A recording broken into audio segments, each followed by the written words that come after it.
सालाना खाने का बिल है।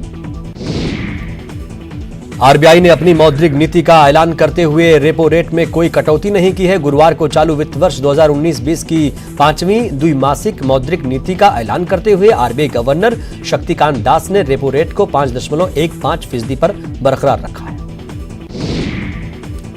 रिजर्व बैंक ने वित्त वर्ष 2019-20 के लिए जीडीपी ग्रोथ रेट का अनुमान 6.1% से घटाकर 5% कर दिया है। इसके पहले अक्टूबर में रिजर्व बैंक ने ग्रोथ का अनुमान 6.9% से घटाकर 6.1% कर दिया था। पूर्व वित्त मंत्री पी चिदम्बरम ने आज मीडिया से बातचीत की और अर्थव्यवस्था के मुद्दे पर मोदी सरकार को घेरा। चिदम्बरम ने कहा कि आज अर्थव्यवस्था पर सरकार पूरी तरह से दिशाहीन है। आज जीडीपी 4.5 तक चली गई है। क्या यही बीजेपी के अच्छे दिन हैं? पी चिदम्बरम ने अपनी प्रेस कॉन्फ्रेंस में कहा कि बिना किसी आरोप के लोगों को हिरासत में लिया जा रहा है। पिछले 106 दिन में जो मेरे साथ हुआ उससे मैं और मजबूत हुआ हूं। बतौर मंत्री मेरा रिकॉर्ड बिल्कुल क्लीन रहा है। 106 दिन बाद तिहाड़ से बाहर आने के बाद पूर्व वित्त मंत्री पी चिदम्बरम आज राज्यसभा पहुंचे। प्याज के बढ़ते दाम को लेकर संसद के बाहर विरोध प्रदर्शन भी किया। मनी लॉन्ड्रिंग रोकथाम कानून कोर्ट ने पीएनबी घोटाले के फरार आरोपी नीरव मोदी को भगोड़ा घोषित कर दिया है। नीरव मोदी 13,000 करोड़ रुपए के घोटाले का आरोपी है। नीरव फिलहाल ब्रिटेन की जेल में कैद है। कर्नाटक की 15 विधानसभा सीटों पर उपचुनाव के लिए वोट डाले जा रहे हैं। इससे राज्य का मिनी विधानसभा चुनाव माना जा रहा है, क्योंकि बीजेपी को सरकार बचाने के लिए हर हाल में 6 सीटें जीतनी होंगी। कर्नाटक विधानसभा उपचुनाव के नतीजे 9 दिसंबर को आएंगे। उपचुनाव में बीजेपी, कांग्रेस और जेडीएस अलग अलग चुनाव लड़ रही हैं। इन 15 सीटों पर कुल 165 उम्मीदवार किस्मत आजमा रहे हैं। अब लोकसभा और विधानसभाओं में अलग से एंग्लो इंडियन समुदाय के लोगों के लिए सीटें आरक्षित नहीं होंगी। मोदी सरकार की कैबिनेट की बैठक में यह फैसला लिया गया है। झारखंड में आज थमेगा दूसरे चरण के लिए प्रचार का शोर। 7 दिसंबर को 20 सीटों पर होगा मतदान। सीएम रघुवर दास समेत कई दिग्गजों की तय होगी किस्मत। पूर्व प्रधानमंत्री मनमोहन सिंह ने 1984 के सिख दंगा को लेकर बड़ा बयान दिया। उन्होंने कहा कि अगर उस समय के गृह मंत्री नरसिम्हा राव ने इंद्र कुमार गुजराल की सलाह मानी होती तो 1984 के सिख दंगे को टाला जा सकता था। जयपुर के ट्रांसपोर्ट नगर इलाके में अतिक्रमण हटाने का विरोध करना सत्ताधारी विधायक का वीडियो वायरल हो रहा है, जिसमें हाई कोर्ट के आदेश पर अतिक्रमण हटाने पहुंचे नगर निगम के दस्ते का आदर्श नगर के कांग्रेस विधायक रफीक खान ने विरोध करते हुए वो नजर आ रहे थे। कोटा में बीजेपी विधायक मदन दिलावर ने दुष्कर्म पर विवादित बयान दिया। मदन दिलावर ने कांग्रेस सरकार पर रेपिस्ट को संरक्षण देने का आरोप लगाया। यूपी के उन्नाव में रेप पीड़िता को मिट्टी का तेल डालकर जिंदा जला दिया गया। इस युवती के साथ कुछ समय पहले ही दुष्कर्म हुआ था और ऐसी आशंका है कि आरोपियों ने ही उसे जिंदा जलाया होगा। युवती को गांव के बाहर खेतों में जलाया गया। हरियाणा के गुरुग्राम में एक दंपति को पीटने का वीडियो वायरल हुआ है। वीडियो में 2-3 शख्स एक महिला और उसके पति को पीट रहे हैं। पुलिस ने मामला दर्ज कर आरोपियों को गिरफ्तार कर लिया है। भारत और वेस्टइंडीज के बीच T20 सीरीज का पहला मैच कल हैदराबाद में खेला जाएगा। आईसीसी टेस्ट रैंकिंग में एक बार फिर नंबर 1 पर विराट कोहली। ऑस्ट्रेलिया के स्टीव स्मिथ को पछाड़ा। विराट ने बांग्लादेश के खिलाफ टेस्ट सीरीज में किया अच्छा प्रदर्शन। हाजिरों, रायपुर में निकाय चुनाव को लेकर बीजेपी में खींचतान जारी है। टिकट नहीं मिलने से नाराज बीजेपी महिला मोर्चा के अध्यक्ष शैलेंद्री परगनिया ने इस्तीफा दे दिया है। इसके अलावा दूसरे कार्यकर्ताओं ने भी इस्तीफा दे दिया है। नीमच के शिशु बाल गृह में रह रही 18 महीने की अनाथ इशिता को एक बार फिर मां और पापा का आंचल मिल गया है। खून के रिश्तेदारों ने इशिता को कचरे के ढेर में फेंक दिया था। इसके बाद शिशु बाल गृह में इशिता पल रही थी, लेकिन अब अमेरिका के एक दंपति ने इशिता को गोद ले लिया है। शाहजहांपुर के पालड़ी माध्यमिक विद्यालय में पदस्थ शिक्षक सुभाष शर्मा के ट्रांसफर का छात्र विरोध कर रहे हैं। बच्चों ने तबादले के विरोध में प्रदर्शन किया। जबलपुर के छतरपुर गांव में एक बैल ने अपने ही केयर टेकर को सींग मारकर मौत के घाट उतार दिया। घटना सुबह के वक्त की है, जब साहनी फार्म हाउस में केयर टेकर सुदर्शन पटेल मवेशियों को चारा डाल रहे थे।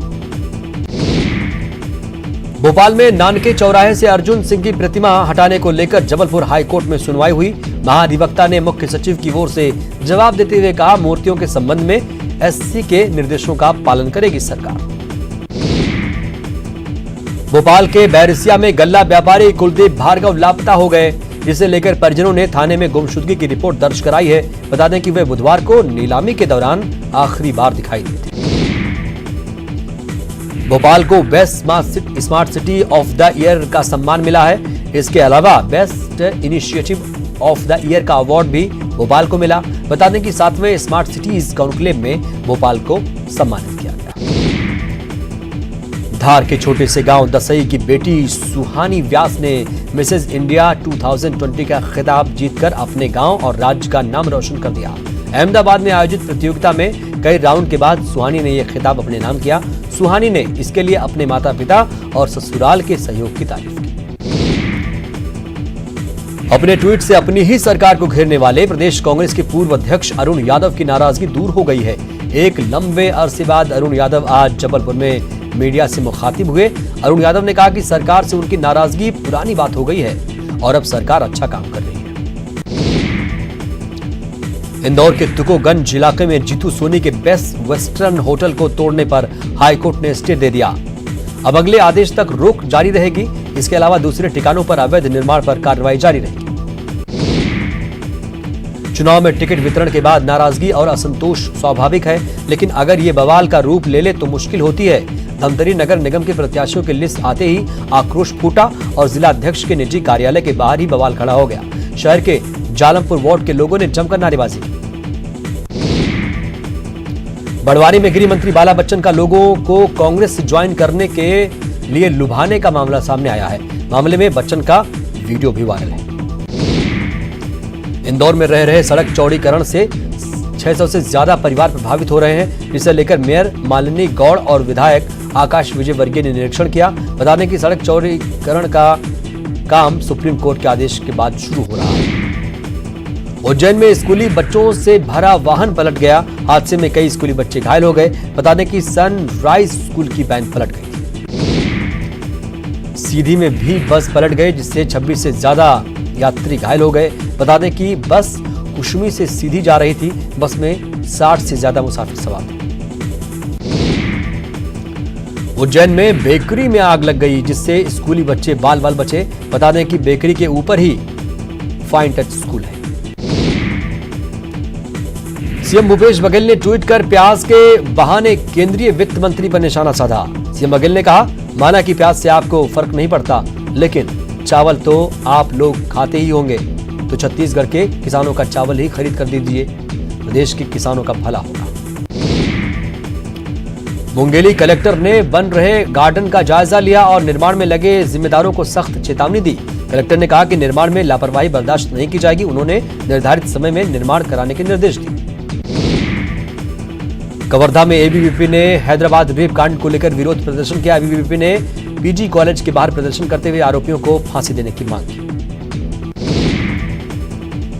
कोरबा में गोंड समाज का 1 दिवसीय वार्षिक सम्मेलन 7 दिसंबर को होगा। इसमें मुख्य अतिथि के रूप में राज्यपाल अनुसुईया उइके समेत कई मंत्री मौजूद रहेंगे। राजनांदगांव के डोंगरगढ़ में सीमा साहू की जहर खुरानी से मौत को परिजनों ने हत्या बताया और एसपी से ज्ञापन देकर जांच की मांग की। कोरबा के आरपी नगर फेस फर्स्ट में लोगों ने मोबाइल टावर का विरोध किया। लोगों ने कलेक्टर को ज्ञापन सौंपकर टावर का विरोध करते हुए कहा कि टावर लगने से बीमारियां बढ़ जाती हैं। मुंगेली में जिला प्रशासन ने अवैध रूप से धान बिक्री पर कार्रवाई की और 1144 बोरी अवैध धान जब्त की। रायपुर में निकाय चुनाव में वर्तमान पार्षद प्रमोद साहू का टिकट कटने पर बीजेपी में बगावत के सुर तेज हो गए हैं। नाराज कार्यकर्ता बीजेपी जिला अध्यक्ष राजीव अग्रवाल के घर पहुंचे और अग्रवाल के खिलाफ नारेबाजी की। राजधानी रायपुर में एड्स जागरूकता को लेकर नुक्कड़ नाटकों के जरिए जागरूकता फैलाई जा रही है। इसके लिए राज्य सरकार ने साथ ही मितवा समिति के माध्यम से जागरूकता फैलाई जा रही है। नुक्कड़ नाटक में ट्रांसजेंडर भी भाग ले रहे हैं। कोरबा में कलेक्टर किरण कौशल के नेतृत्व में शहर में 25 नवंबर से चलाए जा रहे स्वच्छता महाअभियान के दौरान पिछले 10 दिनों में ही 1700 टन कचरा साफ कर शहर से निकाला गया। कल नगरीय निकाय चुनाव के उम्मीदवारों के चयन के लेकर प्रदेश कांग्रेस चुनाव समिति की चौथी मैराथन बैठक हुई, जिसे लेकर सीएम भूपेश बघेल ने कहा कि सभी निकायों के लिए प्रत्याशी तय कर दिए गए हैं। आज होने वाली बैठक के बाद शेष सूची जारी कर दी जाएगी। वहीं प्रदेश प्रभारी पीएल पुनिया के मुताबिक आज सभी सूची एक साथ जारी कर दी जाएगी। रायपुर में निकाय चुनाव के प्रत्याशियों को लेकर खींचतान मची हुई है। आज सोनिया यादव नाम के दावेदार ने टिकट को लेकर जान देने की धमकी दे दी और रोकर हंगामा किया। रायपुर में टिकट को लेकर हंगामा जारी है। टिकट के ऐलान से पहले राजीव भवन में ताला लगा दिया गया। बता दें कि नेताओं के सभा कक्ष में आते ही ताला लगा दिया गया। गरियाबंद में हैदराबाद में हुई हैवानियत को लेकर लोगों में रोष है। शहर में दरिंदगी के विरोध में एजेल्स एंग्लो पब्लिक स्कूल के बच्चों ने मौन रैली निकाली। बीजेपी सरकार में मंत्री रहे राजेंद्र शुक्ला को फौरी तौर पर मध्य प्रदेश हाईकोर्ट से राहत मिल गई है। हाईकोर्ट ने नगर निगम आयुक्त रीवा द्वारा जारी किए गए 4 करोड़ 94 लाख की वसूली आदेश पर रोक लगा दी है।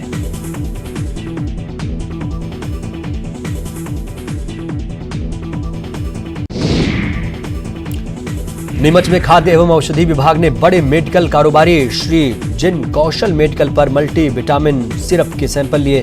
गौरतलब है कि अब तक ये माना जा रहा है कि मेडिकल स्टोर्स का इस विभाग से कोई सरोकार नहीं है, लेकिन पहली बार विभाग ने जिला कलेक्टर के निर्देश पर मेडिकल स्टोर पर कार्रवाई की। गरियाबंद का एक गांव 3 दिन से अंधेरे में डूबा हुआ है। बिजली विभाग का कहना है कि ग्रामीणों ने बिजली का बिल जमा नहीं किया है, जिसकी वजह से कनेक्शन काट दिए गए हैं। उधर ग्रामीणों का कहना है कि कुछ लोगों ने बिजली नहीं दिया, जबकि जिससे पूरे गांव को ये गांव का कनेक्शन काट दिया गया है। एक बड़ी खबर